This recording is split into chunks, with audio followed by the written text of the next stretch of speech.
సాధారణంగా ఏ star hero అయినా సరే స్టార్ హోదా వచ్చిన తర్వాతనే వారి ఆదాయాన్ని అంతకంతకు పెంచుకుంటూనే ఉంటారు. ఇక ప్రస్తుతం ప్రభాస్ రెమ్యూనరేషన్ గురించి ప్రత్యేకంగా చెప్పాల్సిన అవసరం లేదు. ప్రస్తుతం అతనికి ఒక సినిమా రెమ్యూనరేషన్ తో పోలిస్తే 'బాహుబలి' కంటే ముందు వరకు ప్రభాస్ తీసుకున్న రెమ్యూనరేషన్ చాలా తక్కువ.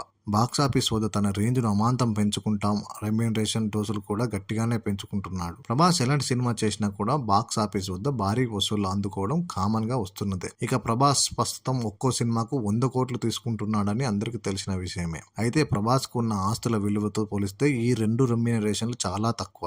ఇటీవల వారి దగ్గర బంధువు నటుడు అయినటువంటి నాగరాజ్ ప్రభాస్ ఆస్తులపై ఒక ప్రత్యేక వివరణ ఇచ్చారు. ప్రభాస్ ఆస్తులపై అనేక రకాల రూమర్స్ వస్తున్నాయి. ఎవరు కూడా అంతగా క్లారిటీ ఇవ్వలేదు.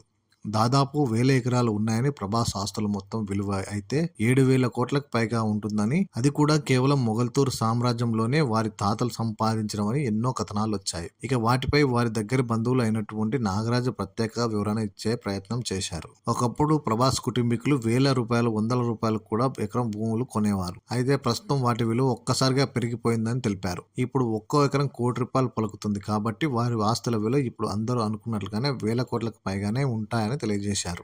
ఇక ప్రభాస్ పెళ్లి విషయంపై కూడా ఆయన ప్రత్యేకంగా వివరణ ఇచ్చారు. త్వరలోనే ప్రభాస్ తన దగ్గర బంధువుల అమ్మాయిని పెళ్లి చేసుకోబోతున్నట్లు అనేక రకాల కథనాలు వచ్చాయి. నిజానికి ప్రభాస్ కోసం అయితే సంబంధాలు చూస్తున్నారు, కానీ అది ఎప్పుడు జరుగుతుందో ఎవరికి తెలియదు. ప్రభాస్ ని పెళ్లి చేసుకోవడానికి మాత్రం చాలా మంది సిద్ధంగా ఉన్నారు. త్వరలోనే శుభకార్యం జరగాలని తాను కూడా బలంగా కోరుకుంటున్నట్లు నాగరాజు వివరణ ఇచ్చారు.